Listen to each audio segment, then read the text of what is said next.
Mbase, më shumë se në çdo kohë tjetër, gjatë jetës sime, sot po dëgjoj gjithnjë e më shumë deklarata për mentalitetin e viktimës. Shumë individ dhe shumë njerëz pretendojnë se janë të viktimizuar. Problemi ose me nënvlerësimin e viktimizimit është se viktimat e vërteta humbasin në këtë rrëmuj. Dhe mos u gaboni për këtë, disa janë viktimat të vërteta. Në jetë ka viktimat të vërteta dhe ata kur nuk duhen lënë pas dore. Sepse, kur ne kemi këtë dëshirë të pangopur për të viktimizuar dhe kur kjo bëhet tendencë, ne e humbasim busullën. Madje këtë e shohim edhe mes fëmijëve që në moshë të hershme. Futesh në një dhomë dhe thua kush e bëri këtë? Fillojnë të drejtohen gishta nga do dhe bëhet shumë e vështirë për të gjetur fajtorin. Ishte T.S. Eliot që një herë ka thënë se njerëzimi nuk mund ta përballojë dot shumë realitetin. Por po mendoja për këtë dhe më erdhi në mendje historia e një djalit të vogël që quhej Jerome. Jeromi ishte një djalë 9 vjeçar shumë aktiv, gjithmonë e fuste veten në telashe dhe gjithmonë e mohonte përgjegjësinë. Një natë, ndërsa ishte duke fjetur në dhomë në katin e poshtëm, kurse nëna e tij po flinte në dhomë në katin sipër, krejt papritur nëna e tij dëgjoi një përplasje shumë të fortë. Dhe doli që një furgon kishte dalë nga rruga dhe ishte përplasur me shtëpinë. Në fakt, kishte ndaluar pikërisht në dhomën e ndenjës. Dhe nënës së tmerruar, menjëherë, mendja i shkoi te djali i saj i dashur, te siguria e tij dhe bërtiti më të madhe, Jerome. Dhe menjëherë Jeromi i bërtiti nga kati i parë dhe i tha, nuk e bëra unë, mami. Sot do të shohim bekimin e vërtet që shpeshherë fshihet pas mbajtjes së përgjegjësisë nga ne. Ne do të shohim një bekim absolut, i cili fshihet pas një rrëfimi të vërtet. Bekimin e madh i cili fshihet pas përballjes me realitetin dhe pranimin e dështimit nga ana jonë. Pse? Sepse kur ne rrëfehemi, ne bijem dakord me Perëndin. Perëndia tashmë e di se çfarë po ndodh. Perëndia tashmë e di se kur mëkatojmë. Perëndia tashmë e di kur ne dështojmë. Por kur ne shkojmë dhe ja rrëfejmë atij, ne po i themi Perëndi, unë jam dakord me ty. Dhe Perëndia e respekton këtë gjë. Kur ne ja rrëfejmë këtë qiellit dhe qielli tashmë e di se çfarë është e vërtet, qielli do të nderohet. Kur ne pendohemi për mëkatin, bekime të patregueshme vijnë nga kjo pendes. Këtu e gjejmë Davidin, një njeri që ishte sipas zemrës së Perëndisë, të pranoi përgjegjësinë e plotë për mëkatin e tij. Davidi nuk e shmangu përgjegjësinë. Davidi nuk tha siç thon disa njerëz në ditët e sotme, po ti e di që ishte faji i Bathshebës dhe e di që ishte ajo që po vinte vërdall lakuriq dhe shfaji i saj, ose ishte faji i Uriahut, sepse në fund të fundit, nëse ai do ta kishte mbajtur shpatën siç duaj, nuk do të vritej nga armiqt, ose nuk kam se çfarë të bëj sepse babai im ishte njeri pasionant, edhe babai i tij ishte një njeri pasionant dhe ndodhi që edhe unë të jem njeri pasionant. Ose e di, nëna ime nuk më ka dhënë dashuri. Ose e di se çfarë më kanë rritur shpejt me disiplinë. Ose ime shoqe nuk më do. Nëna ime më ka rrëzuar me kokë kur isha i vogël. Ose po ju them një të zakonshme dhe kjo është shumë e njohur që e dëgjoj shumë shpesh. Nuk kemi më dashuri me bashkëshorten. Davidi nuk tha asnjë nga këto. Ai nuk tha asgjë të tillë. Nuk është habi që Biblia thotë se zemra e tij u kthye drejt Perëndisë. Ajo nuk tha që ai ishte i përsosur. Ajo nuk tha që ai ishte i pamëkat, vetëm Jezusi ishte i pamëkat. Më dëgjoni pak. Kur zemra juaj kthehet drejt Perëndisë, ju menjëherë përballeni me përgjegjësitë tuaja. Ju menjëherë i pranoni pasojat me guxim. Nuk do të vini rrotull për të gjetur se kujt t'ja hidhni fajin. Ju nuk do ta drejtoni gishtin diku tjetër. Nuk do ta kaloni fajin diku tjetër. Davidi menjëherë u rrëfye para Zotit dhe u pendua për mëkatin e tij. Ky është hapi i parë drejt përvojës së vërtet dhe të sinqert të faljes. Jo se Perëndia nuk ju ka falur, Perëndia ju ka falur, por ne provojmë përvojën e sinqert të kësaj faljeje dhe pastrimin, larjen dhe ripërtëritjen. Davidi jo vetëm që e pranoi përgjegjësinë, Davidi jo vetëm që e mori përsipër mëkatin e tij, Davidi jo vetëm që e pranoi dështimin e tij, por Davidi gjithashtu edhe u rrëfye, edhe u pendua. Dhe dëgjoni me kujdes, ai i pranoi pasojat e mëkatit.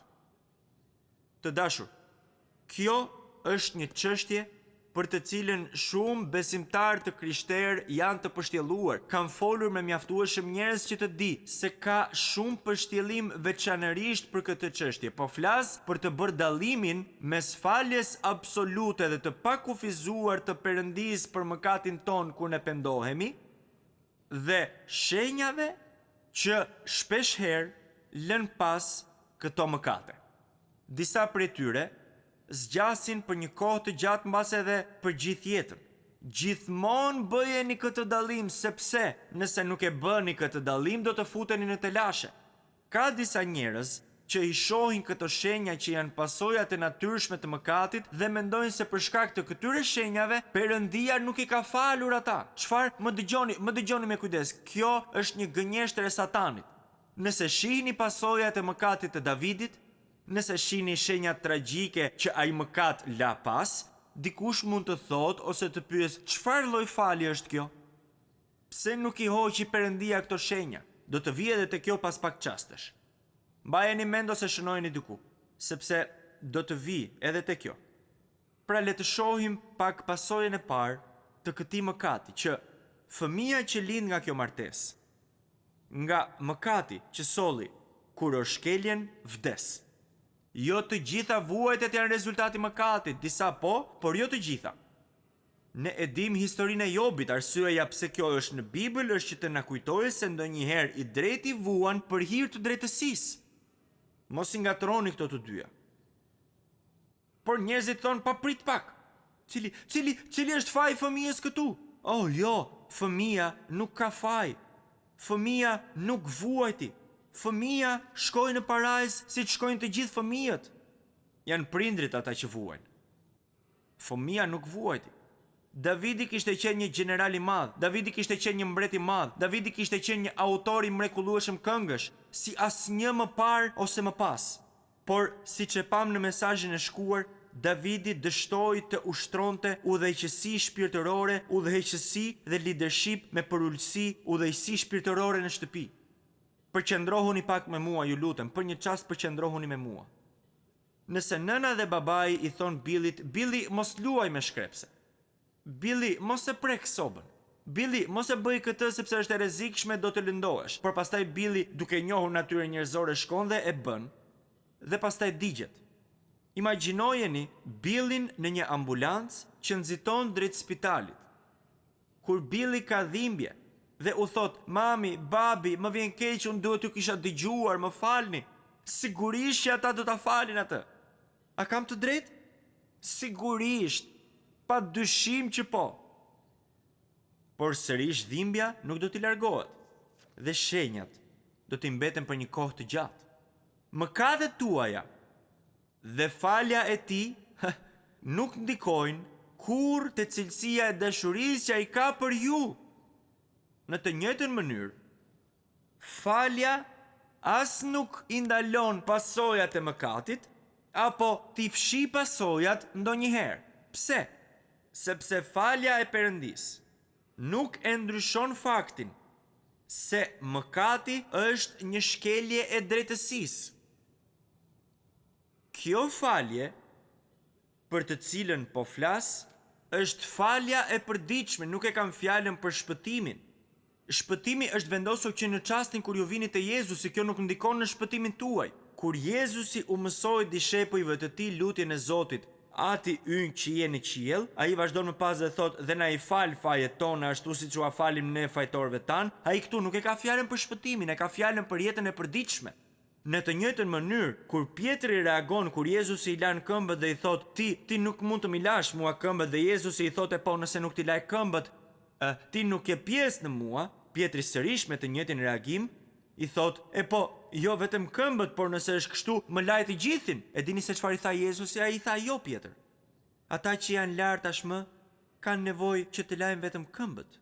Të dashur, unë dhe ju ecim në këtë botë dhe këmbët tona bëhen pis dhe kanë nevojë që të lahen. Kjo është falja e përditshme për të cilën Jezusi flet te lutja e Zotit. Kjo është falja e përditshme për të cilën po flasim këtu. Në një kohë kur kaq shumë njerëz e kanë ulur kaq poshtë stekën e drejtësisë. E kanë ulur atë kaq shumë sa edhe po mësojnë se Perëndia i shkel syrin mëkatit. Jo që ai e fal atë, por i shkel syrin mëkatit. Por Perëndia e fal mëkatin me një kosto të jashtëzakonshme për të. Ai pa birin e tij të derdhte gjakun atë kryq.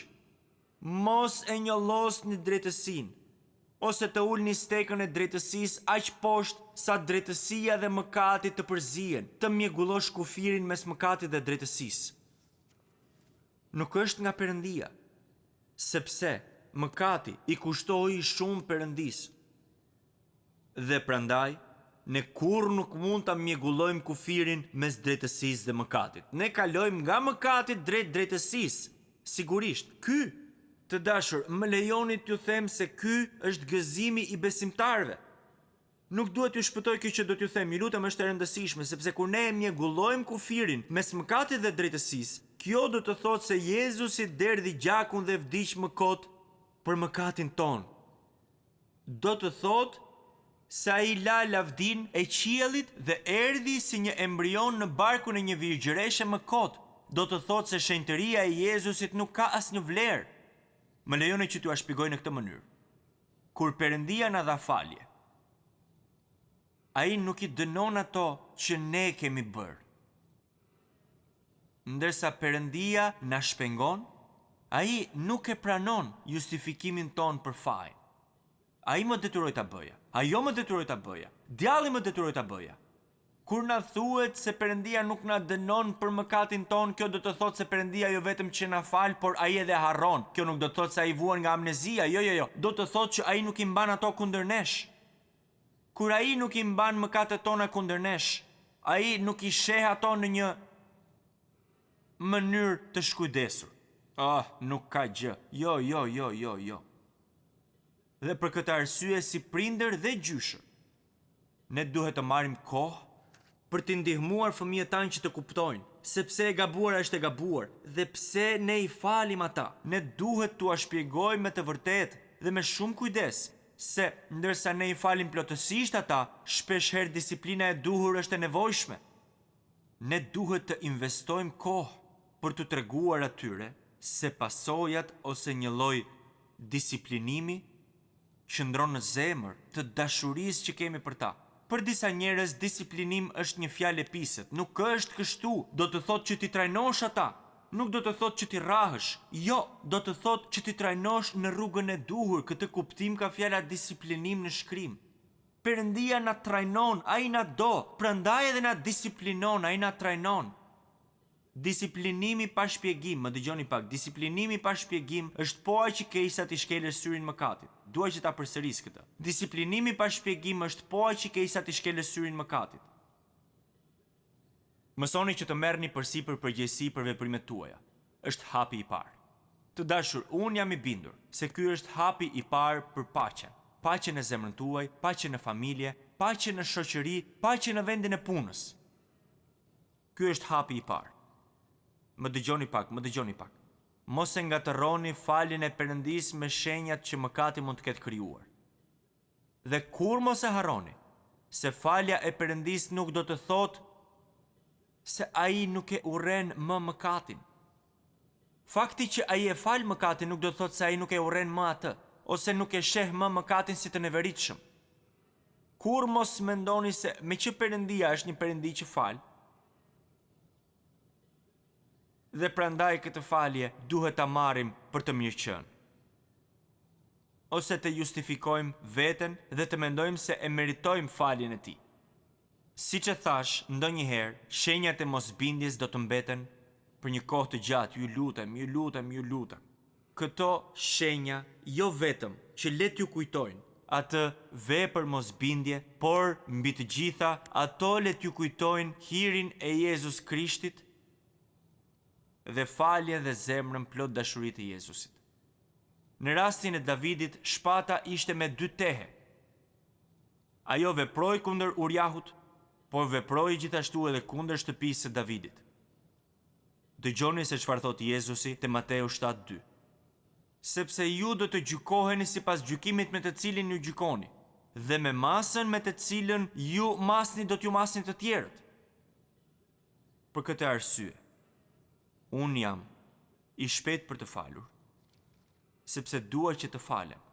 Apostulli Paul thot se kushdo që mbjell me kursim, do të korr po me kursim. Por kush mbjell dorë hapur do të korr po dorë hapur. Kjo ka të bëjë me dhurimin e parave, por gjithashtu ka të bëjë me çdo gjë në jetë. Kur ne falim me bujari, ne do të falemi me bujari. Çdo fushë e jetës, në fakt mund t'ju them se të korrat gjithmonë varen nga të mbjellat dhe shpërblimi gjithmonë varet nga vepra. Mund të thoni, çfarë do të thuash me këtë? Nëse keni mbjell pambuk, çfarë do të merrni? Nëse keni mbjell misër, çfarë do të merrni? Nuk mund të mbjellni pambuk dhe të korrni misër, apo jo? Këtë nënkuptoj kur them se e korra gjithmonë varet nga e mbjella. Sasia që do të korrni gjithashtu varet nga sasia që keni mbjell. Shpëtimi i Perëndis është një dhuratë falas. Ne nuk mund të bëjmë dot asgjë, në fakt mund të punojmë dhe për 20.000 jetë dhe sërish nuk do ta meritojmë. Është një dhuratë e Perëndis për ju, është një dhuratë e hirit. Por shpërblimi do të varet nga niveli i besnikërisë. Tek 1 Korintasve 3:8 Pali thot kështu: secili do të marrë shpërblimin e vet sipas mundit të tij. Tani të dashur më dëgjoni pak. Perëndia nuk do ta shpërblej një njeri që ulet dhe ngroh stolin të diel pas të diele me të njëjtin shpërblim me atë person i cili punoi fort dhe me bujari sakrifikoi ditë dhe natë dhe punoi për Jezusin. Perëndia nuk është një perëndi i padrejtë. Unë dua që t'ju them këtë, ndërsa e mbyll. Kur erdhëm në fillim te Krishti, të bindur nga ai, morëm dhuratën e hirit e pranuam Jezusin si Zot dhe shpëtimtar. Gjithmonë përfytyroj një imazh në mendje. Në atë çast, ne ishim si një njeri i pastreh, i varfër dhe i papastër, i cili zgjidhet jashtë në rrugë nga mbreti. Dhe mbreti na çon në pallat. Mbreti na merr në shtëpi. Mbreti na lan. Mbreti na pastron. Mbreti na bën të pastër. Mbreti na ushqen. Mbreti na vesh me rroba mbretërore. Mbreti na birson dhe ai na jep mbiemrin e tij. Dhe pastaj na quan princ ose princesh. Pastaj mbreti na mëson nga fjala e tij se si të jetojmë si një princ ose princesh, si të sillemi si një princ ose një princesh, si të jetojmë sipas standardeve të pallatit. Dhe nga mirënjohja ne bëjmë çdo gjë për të mos e turpëruar mbretin ton. Për të mos i sjell turp emrit të mbretit ton birësues. Në çdo mënyrë kërkojmë që ta kënaqim këtë mbret bujar. Kërkojmë që ta nderojmë mbretin. Kërkojmë që t'i bindemi mbretit. Kërkojmë të përqendrohemi për të jetuar si mbretëror. Dhe kërkojmë që t'i bëjmë mirë edhe shtetasve të tjerë që jetojnë në atë mbretëri. Perëndia na dhënë të mençuri në këto ditë të vështira dhe problematike, që të dimë se kush jemi dhe të kujt jemi. Që të dimë të mos e mjegullojmë kufirin mes mëkatit dhe drejtësisë, por të dimë se si të kapërcejmë me rrëfim dhe pendim nga mëkati në drejtësi. që të dim se kur rrëzohemi dhe dështojmë që me shumë siguri do të na ndodh, për sa kohë që jetojmë në këtë mish, të dim si të rrëfehemi, të pendohemi dhe me mirënjohje të pranojmë faljen.